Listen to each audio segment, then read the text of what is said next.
الحمد لله رب العالمين والصلاة والسلام على نبينا محمد وعلى آله وصحبه أجمعين وبعد. First of all, I am very honored and humbled for your generous invitation. So I thank everyone in this beautiful community, and I thank everyone who was a reason for this meeting in the house of Allah subhanahu wa ta'ala. And I pray that Allah subhanahu wa ta'ala blesses this place, and inshallah you will have a wonderful masjid and a community center and a place for gathering upon the things that please Allah subhanahu wa ta'ala. This is one of the nights of Ramadan, so hopefully Allah will answer our dua and will bless this gathering and make it, inshallah, a reason for us to enter Jannah on the Day of Judgment. So thank you so much for this opportunity. We will, since we have a limited time, since Ramadan is the month of the Quran, as Allah subhanahu wa ta'ala says, شهر رمضان الذي أنزل فيه القرآن, the month of Ramadan in which the Quran was revealed. So Ramadan has always been associated with the words of Allah subhanahu wa ta'ala. And we have a privilege and an honor that we are able, when we pick up the Mus'haf and recite the Quran, that we are saying the same words Allah subhanahu wa ta'ala himself originated. These are the very words of Allah. This is not like any other book you pick up from the shelf and you read. This is a book that comes from Allah, from the Creator of the heavens and the earth. And this is why it has special qualities and it has a special impact. So when you read it, it speaks to your heart. It speaks to your intellect and your mind. And it also speaks to your emotions. And it also speaks to your actions in the form of guidance. So it tells you what to do, what is good for you to do. So it addresses the human being in all different facets of our existence, of our being. This is why the Quran is actually a guidance and a reason for us to grow spiritually, intellectually, personally, and even socially, emotionally, and even financially. So the Quran was revealed to humanity in order to grow us. And if you read through the Quran, you will always see that Allah says that He sent the Prophet Muhammad sallallahu alayhi wa sallam to achieve what we call tazkiyah. Tazkiyah. And tazkiyah, we often mistranslate it. Tazkiyah in the Arabic language means to purify and to grow. To purify something and allow it to grow. So basically the Prophet ﷺ was sent, the Quran was revealed for us to achieve tazkiyah, for us to become purer and also to grow. To grow. So the Quran wants us to grow. And this is why I usually say wherever I go that Islam is about human development. Islam is about self-growth. Islam doesn't want you to hide in some corner and hide your face from life and think this is how you can grow. You can't grow like this. You can't grow. The more you love Allah, the more you know about Allah, the more you will know how to embrace life in the right way, because it's a gift from Allah, and use it for a noble purpose. Islam doesn't want us to run away from life, it wants us to embrace life. Islam gives us a prescription to live life fully. This is why the Quran was many times referred to in the Quran as Haya. And Haya means life. The Quran brings life to our hearts. It brings life to our lifestyle. So this is how we should see the Quran. We shouldn't see it in terms of hiding ourselves, staying by ourselves, and not relating to life. This is why one day a man from the Bedouins, and he was very eloquent, very well spoken, he came to Umar ibn al-Khattab radiyallahu anhu. And because he spoke very well, so he sat with Umar ibn al-Khattab and he started saying, this dunya takes us away from paradise, from Jannah, from the Akhirah. We should not keep ourselves busy in it. The dunya has killed so many people that they lost their focus about Allah subhanahu wa ta'ala. He started condemning the dunya, condemning it, condemning this life. Then he said there was a person sitting next to Umar ibn Khattab as his very close friend. His beard was white and his hair was white. So when I was speaking, he said to me, calm down. Calm down. This approach that you are talking about is not right. You are putting down the dunya But we can only reach paradise using this dunya. So Allah gave us this dunya in order to use it as a means, as a bridge for a higher purpose, for paradise. And if you keep putting down the dunya, what will happen? Our children will start detaching themselves from this life, so they will lose financial power, they will lose political power, they will lose social power, they will detach themselves from life, and they will become weaker, and by this they set themselves up for failure. So this is how Islam teaches us to deal with this life. Since the Quran gives us that kind of light and that kind of guidance, I want to talk about some verses from Surah Luqman. Surah Luqman is called by some scholars the Surah of Wisdom. The Surah of Wisdom, because it talks, actually the main theme in the Surah is hikmah, wisdom. And what is hikmah? What is wisdom? Wisdom is something that you are born with.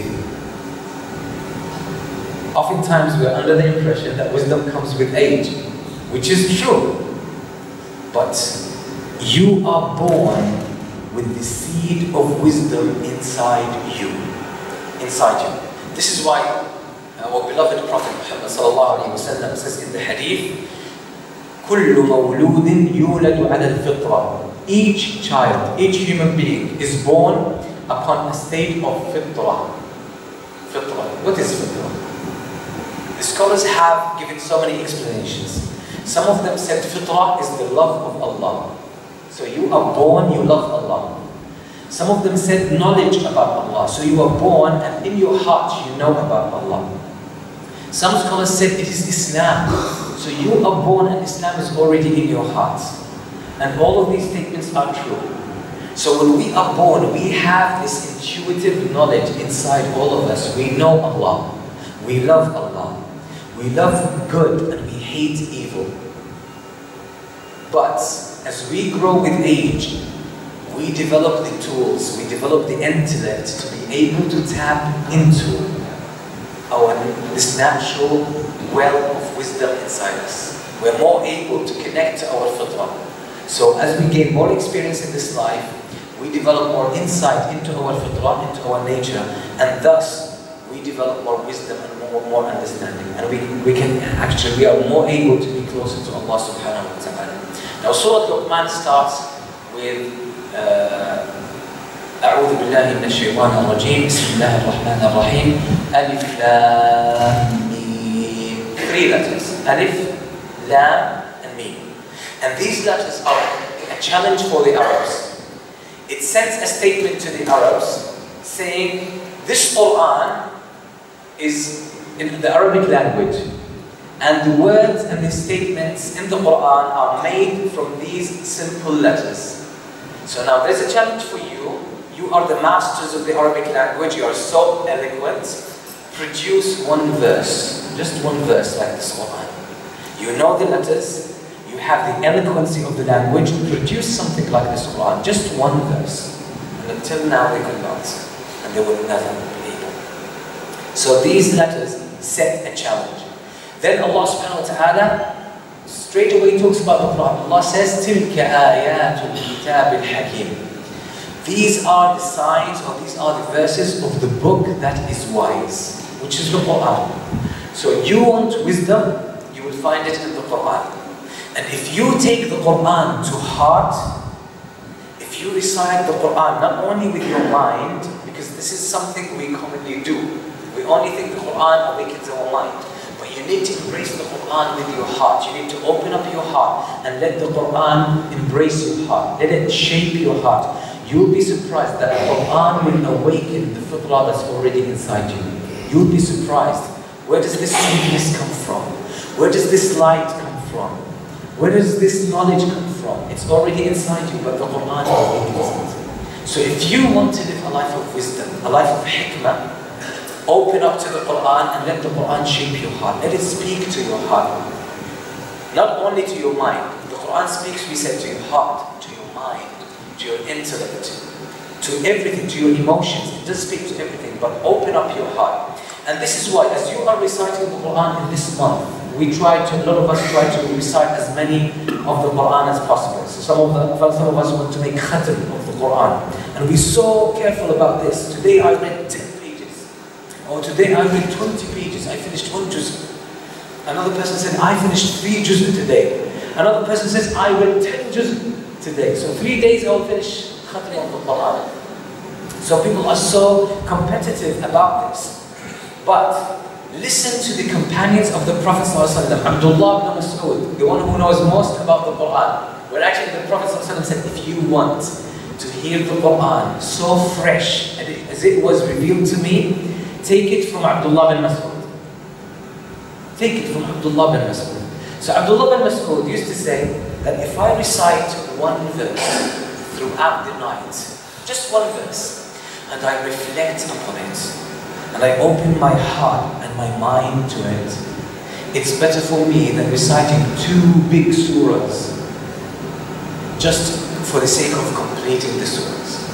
So Allah wants from us quality, not quantity. Quality, give Allah your heart. Allah doesn't want your tongue just to keep moving like this without you contemplating and connecting to the meanings of the Quran. Quality with Allah is much more important than quality is much more important than quantity. And this is how Allah judges you on the Day of Judgment. One of the early generation Tabi'een, those who came after the companions, Abu Sulaiman al-Darani, very well-known worshipper. You know what he said? He said, I pray at night. And he used to pray the whole night, from Isha to Fajr, he used to pray Qiyam al-Layl. So he said, Wallahi, sometimes for 4 consecutive nights, one night after the other, I'm reciting in my Qiyam al-Layl 1 verse. And I keep repeating it, and I keep repeating it, and enjoying it, and absorbing it, and I live in the world of this 1 verse, and I can't move on to the next verse. I can't.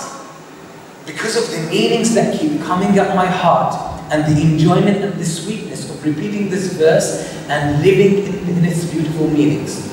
And he said, it's only the mercy of Allah subhanahu wa ta'ala that actually pushes me to move on to the next verse. Otherwise, I would stick for the rest of my life with that 1 verse. You see how rich the Quran is? It's full of wisdom. But when you read it just to finish it, it's not going to give you anything. But if you are willing to give the Quran your heart, the Quran will give you its wisdom. Let's listen to a statement from Imam al-Ghazali, very beautiful and profound, beautiful statement. He said the people who recite the Quran are 3 levels. Now we're going to see where I am, try to find out where you are, which level you are with reciting the Quran. The first level, which is the very basic level, is people who recite the Quran with the tongue, but the heart is somewhere else. The heart is not paying attention. So you recite, oh, I finished 2 juz today. So what exactly did you read? What meanings? What do you remember? Oh, nothing, I just recited them. That's the lowest level, and that's the least amount of reward. Then he said there's a higher level, and this is someone who recites the Quran with their tongue, and as they are reciting, the heart listens to the tongue, and it absorbs the meanings, and it reflects on the meaning, makes tafakkur and tadabbur of the meanings. That's a higher level. If we reach this level, we're very lucky.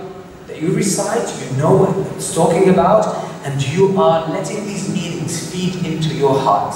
A beautiful level. And if you do it, you'll enjoy the Quran. Sometimes you might read actually 10 pages and you don't feel the time. Because of the beauty of the Quran, it will take you. But you have to open up your heart for it. Now he said 3 levels, so what's the 3rd level? That's the most beautiful, and that's the sweetest, and it takes a lot of wisdom. He says the 3rd level is where a person, his fitrah, his love of Allah is so awake, is so mature, that the meanings of the Quran are already in his heart or her heart. So when they recite the Quran, it feels like the Quran is speaking the meanings that are in their hearts. Shall I say this again? That person, their fitrah, the nature that loves Allah and knows what's good and what's evil. That fitrah is so awake that it is connected to Allah subhanahu wa ta'ala, and there is so much inspiration and light that comes from Allah and shines into this heart. So you will find the meanings of the Quran are already in this heart. The heart will recognize that I know this. Sometimes it happens to you. Read a verse and you say, Wallahi, I know this. Maybe it's the first time you read the verse, but I know this, I've always felt that way. It seems like the Quran is giving words to feelings you already have. So he's saying there are people who recite the Quran because their fitrah is awake and connected to Allah, that when they recite the Quran, it feels that the Quran is speaking the same meanings that are already in their heart. And that's a higher level. This is when you recite the Quran, you know nothing about the world around you. And this is when you recite the Quran and it actually shapes who you are. And it has an impact on how you recite the Quran. I want to share with you a story. So this is just the beginning of Surah Al-Imran. So this book is full of wisdom. I want to share with you a story because sometimes people think, okay, I don't speak Arabic, or I am too old to memorize and learn the Quran. I want to share with you two stories from two old women that lived in my country, Jordan. One of them, just to show you the love of the Quran, what it could actually, the love of human beings. When we have love for something, there's nothing impossible. Nothing impossible. This woman, she's the mother of my friend. Her older son, and that was in the late 80s, he went to Germany to study. In the late 80s, there were no mobile phones, there was no internet, and even calls on the landline were very expensive. So you pay probably $10 for 1 minute. So people, when they spoke on the phone, "Assalamu alaikum, how are you? How's everyone doing? Assalamu alaikum," and they just put it down. That was it. So the best means of correspondence was sending letters by mail or by the post. So her son would send a letter every month, telling her about his feelings, about his experience, just letting her know how he's doing. Now, every time she would wait for the letter 2 or 3 days before it came. She would know that, okay, now it's time for the letter in 2 days. She would get very anxious. And she would tell her son, go and check the mail, go and check the post office box. And you say, Mom, calm down, calm down. When the letter arrives, we'll get notified. They will tell us about it. She said, no, please go and check. I can't wait. So, one day, she goes to the post office. She finds the letter. She holds the letter, obviously, as usual. When she catches the letter, she starts smelling it, the smell of her son. She hugs it. You see the love? She hugs it, and she keeps it, just, on her chest, on top of her heart. Until she reaches home. She goes home usually, and she asks one of her sons, or one of her daughters, or her husband, to read the letter for her, because she could not read or write. She couldn't read or write. She was illiterate. One day she goes and she picks up the letter, she finds the letter, she's happy, she goes back home, there's no one else at home. Everyone is in school, her husband is at work, she goes crazy, she can't wait, she wants to open the letter and read it, she can't read or write. So she goes and searches around the neighbors, any of her friends, her neighbors. All of them, none of them was at home. She's now frustrated, she starts crying. She was weeping, she was in tears. Why? Now I want to read the words of my son, I want to know how he's doing. You see what love does? For 2 or 3 hours she was crying, her heart out.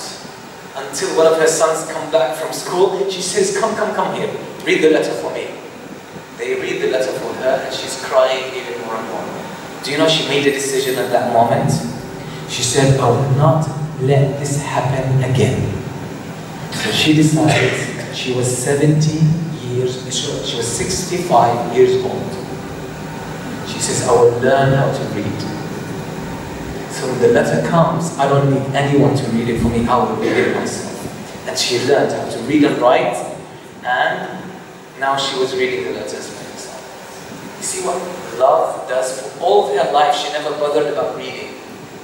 But now, because of love, she started learning how to read. So if we love Allah subhanahu wa ta'ala, if we can really awaken the love of Allah in our hearts, you think learning the Quran will be difficult? It will not.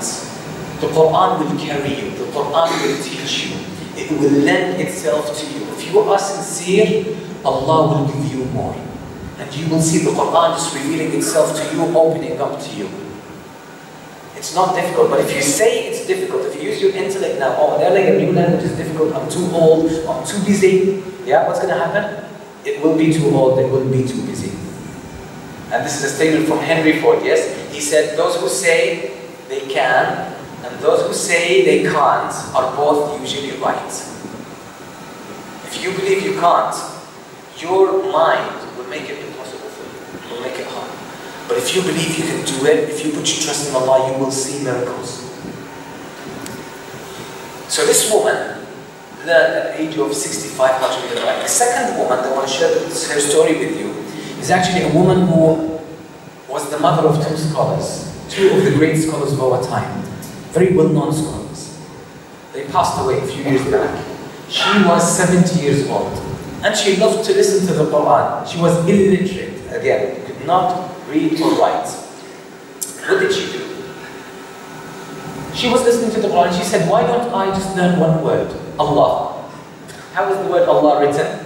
I want to learn this word, and I want to see, as I'm listening to the reciter, to the Qari, I want to follow him based on the word Allah. Okay, he's here. Now Allah is here. Okay, he's here now. He's here. Just for the fun of it, because she loved the Quran so much. So she liked it actually. It was fun. It was fun really having this experience with the Quran. So she asked her grandson to teach her the letters. So over a couple of months, she was learning the letters. Slowly, she was able to read. She's more fascinated with the Quran. She spends a lot of time just reciting, reading, listening, and looking in the Mus'haf. Her age, she was 70 years old. At age 75, she memorizes the whole Quran. You see what love does? If you have love for Allah, if you have it, but you need to awaken it. If you can tap into it, it's a different story.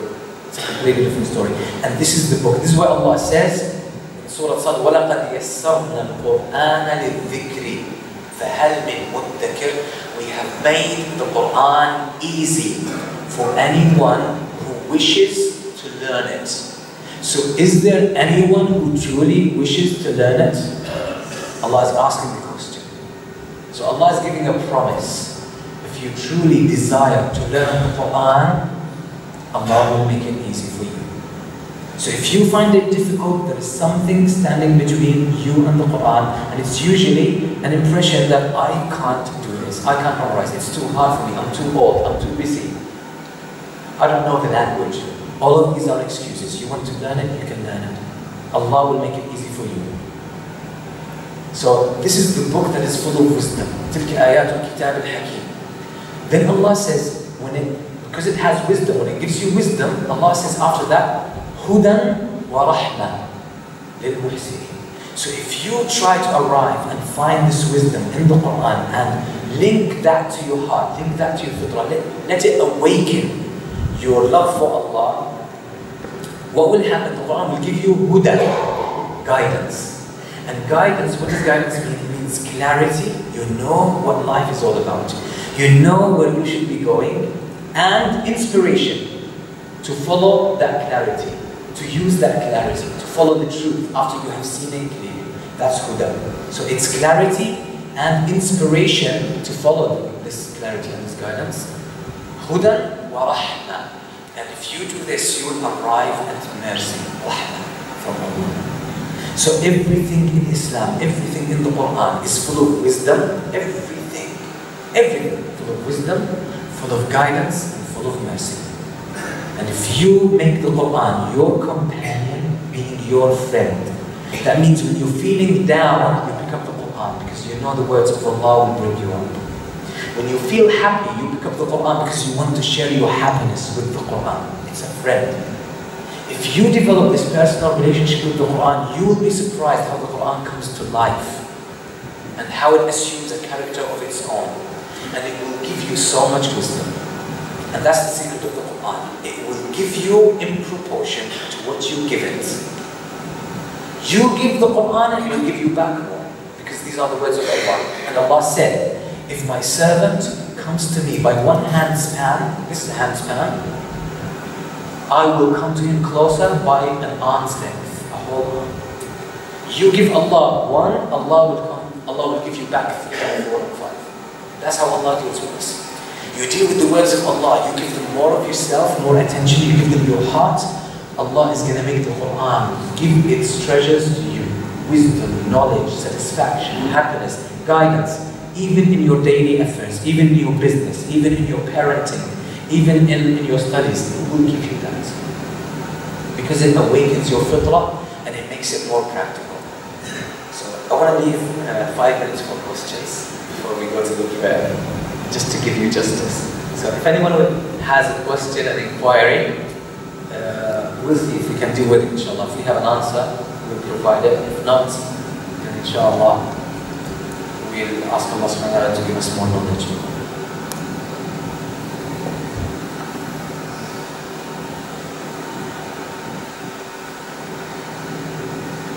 By the way, I find it easy in Malaysia. People usually don't ask questions. So in Malaysia, I don't worry about questions. In other places, it's an interrogation. Where are you from? What are you doing? What do you believe in? Which madhab you are? Which group you are? Do you know so and so? Is he good or is he bad? But here, alhamdulillah, you beg people for questions and they say, okay, smile. Which is very beautiful.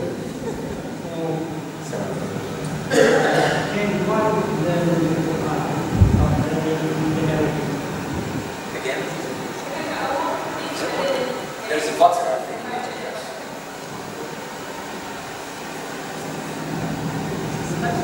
Just speak up. Speak up.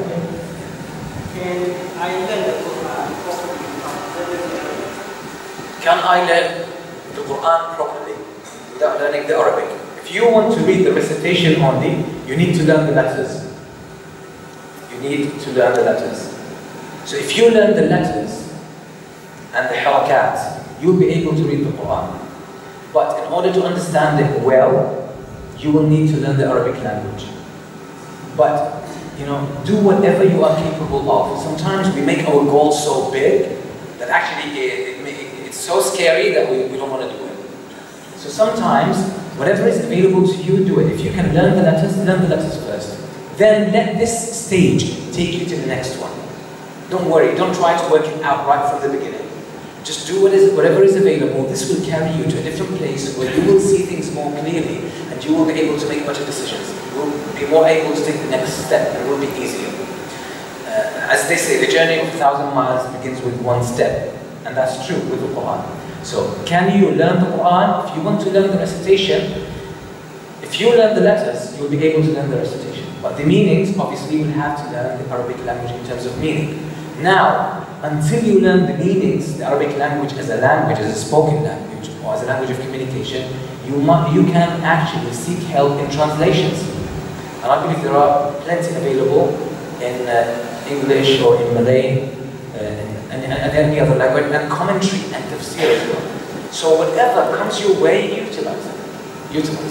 But can you? Absolutely you can. There's nothing stands between you and that. Nothing stands between you and that. And if your intention is strong, your desire is strong, it will be easier.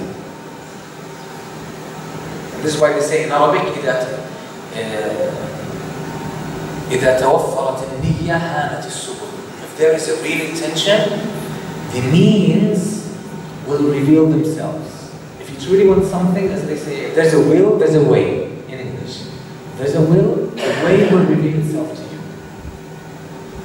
Okay. Any more questions? Yes, please.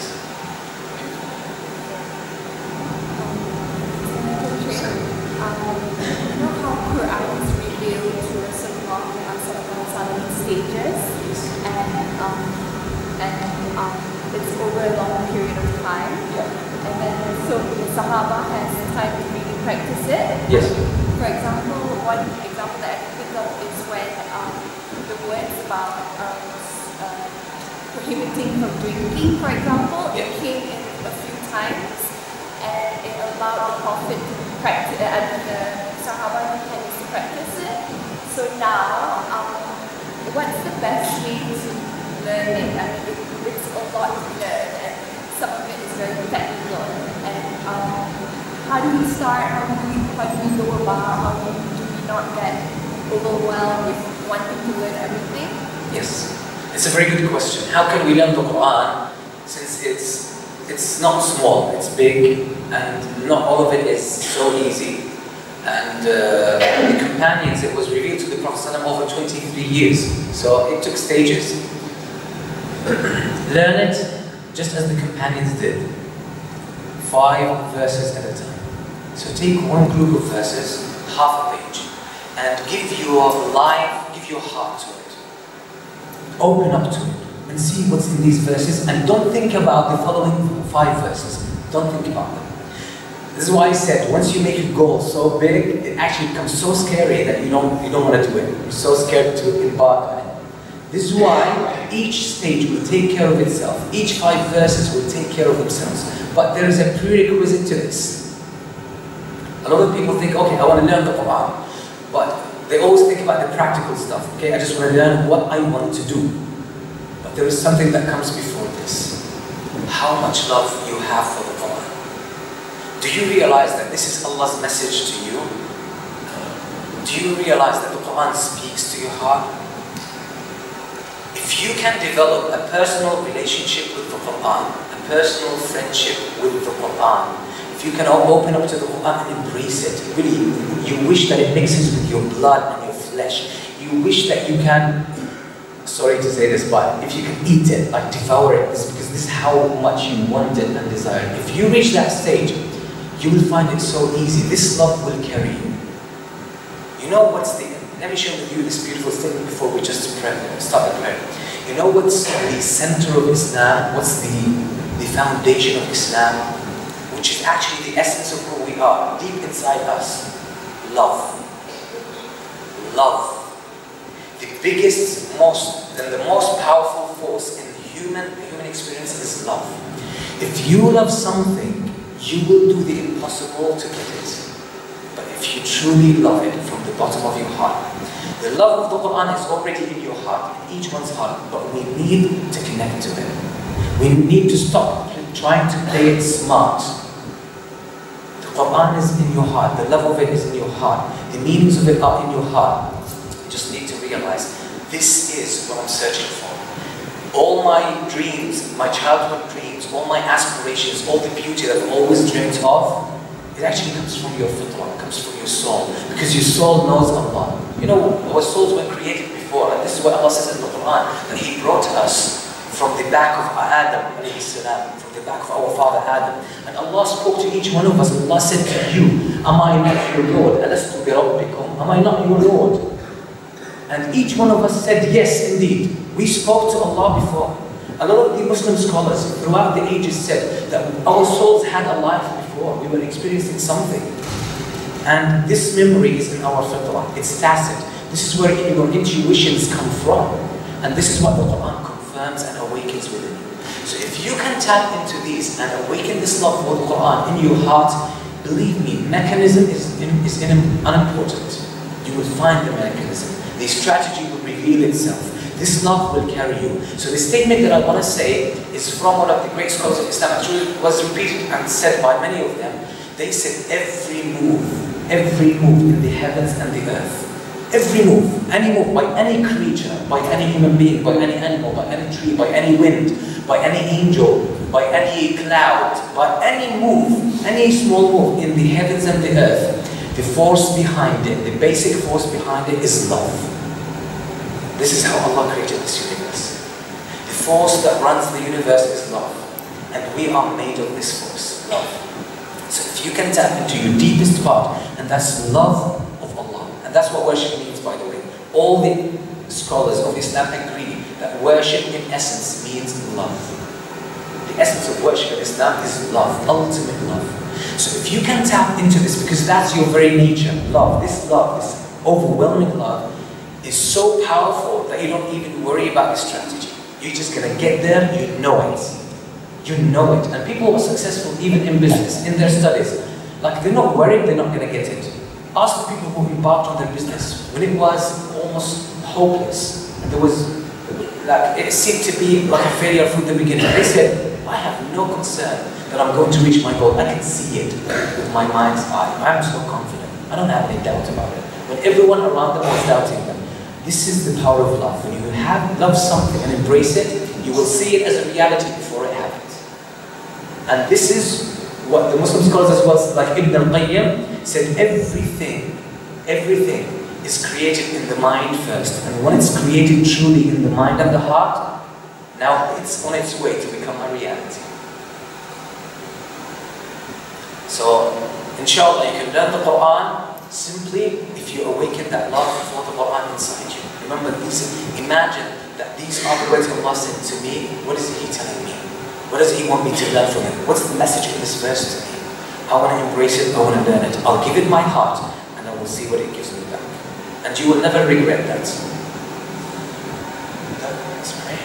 Jazakumullah khair for your attention, I appreciate it. Sallallahu alaihi wa sallam ala nabiyyina Muhammad wa ala alihi wa sallam.